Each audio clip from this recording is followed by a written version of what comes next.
அன்பும் அக்கறையும் காட்டுறதுக்கு நம்ம லைஃப்பில் நிறைய பேர் இருந்திருப்பாங்க. ஆனால் கொஞ்ச நாள் கழிச்சு யோசித்து பார்த்தா எல்லாமே ஃபேக்காக இருக்கும். வேஷம் இல்லாத பாசக்காரி. நீ சந்தோஷமாக இருந்தால் அது என்னோட சந்தோஷம் நினச்சி சந்தோஷப்படுற ஒரு ஆள். அழுதோன்னா இம்மீடியட்டாக தோல் கொடுத்து ஆறுதல் சொல்கிற ஒரு ஆள்.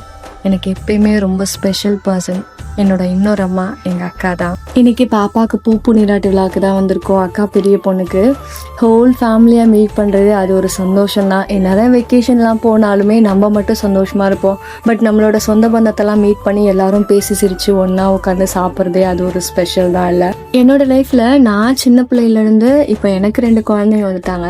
இப்போ வரைக்கும் அம்மாவோட சொந்தம் மட்டும்தான் எனக்கு ஒட்டி இருக்காங்களே தவிர அப்பாவோட சொந்தம் இருக்காங்க, பட் ஒட்டி வரமாட்டாங்க. அது ஏன்னு தெரியல. இந்த வீடியோ பார்க்குற உங்களோட ஃபேமிலியில் உங்கள் அம்மா சைடு இருக்க சொந்தம் மட்டும்தான் உங்களுக்கு எப்பயும் இருப்பாங்களா, இல்லை 2 ஃபேமிலியுமே எப்பயுமே ஒன்றா செலிப்ரேட் பண்ணுவீங்களா எல்லா ஃபங்க்ஷனுமான்றதை மறக்காமல் கமெண்ட் பண்ணுங்கள். லைக் உங்கள் வீட்டில் அம்மா அப்பாவை தவிர உண்மையான பாசமாக ஒருத்தர் இருப்பாங்கல்ல, அவங்களுக்கு இந்த வீடியோ மறக்காமல் ஷேர் பண்ணுங்கள். ஏன்னா வேஷமே இல்லாத பாசக்காரவங்க கிடைக்கிறதுலாம் பெரிய விஷயம். ஸோ மறக்காமல் அவங்களுக்கு ஷேர் பண்ணுங்கள். ஃபங்க்ஷன் ஸ்டார்ட் பண்ணி பொட்டு வைக்க ஸ்டார்ட் பண்ணிட்டாங்க. அந்த நூலெல்லாம் சுற்றி முடிச்சுட்டு ஒருத்தராக தாய் மாமாவில் ஆரம்பித்து அத்தை மாமா எல்லாருமே வரிசையாமாச்சிலேருந்து பொட்டு வச்சோம். பொட்டு வச்சுட்டு சாப்பிட கிளம்பிட்டோம். சாப்பிட்ட கையோடய கொஞ்ச நேரத்தில் சித்தி சித்தப்பா எல்லாரும் கிளம்புறோயான்னு சொல்லிட்டாங்க. ஏன்னா மழை, சரியான மழை, ரொம்ப தூரத்துலேருந்து அவங்க வந்தாங்க. அதனால சரி அவங்க கிளம்புறேன்னு சொன்னாங்க. பாப்பாட்ட தம்பியை கொடுத்துட்டு நான் எல்லோரும் போயிட்டு ஃபோட்டோஸ்லாம் எடுத்துகிட்டு இருந்தேன். ஏன்னா அவங்க போகிறேன்னு சொன்னோன்னா சித்தி சித்தப்பா எல்லாருக்கூடையும் ஒரு ஃபோட்டோஸ் மட்டும் எடுத்துகிட்டு ரொம்ப நாள் கழிச்சு மீட் பண்ணுறேன்னா அவங்க கூட ஸ்பெண்ட் பண்ணிவிட்டு அவங்கள வழி அனுப்பிச்சிட்டு வந்துட்டேன்.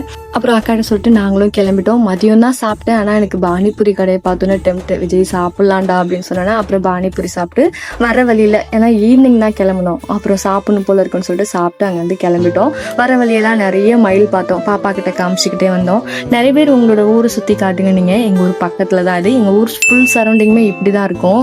ஒரு ஈவினிங் டயத்தில் இளையராஜா பாட்டு கேட்டுட்டு இந்த ரோட்டில் ஒரு வாக் போனீங்க, மொத்த டிப்ரெஷனும் குறைஞ்சிரும். ஸோ அவ்வளோ பீஸ்ஃபுல்லாக இருக்கும் எங்கள் ஊர். ஃபாலோ பண்ணாமல் பார்த்துட்டிங்கன்னா ப்ளீஸ் ஒரே ஒரு ஃபாலோ பண்ணிக்கோங்க. நெக்ஸ்ட் ஒரு வீடியோவில் மீட் பண்ணலாம். Thank you so much guys. பாய்.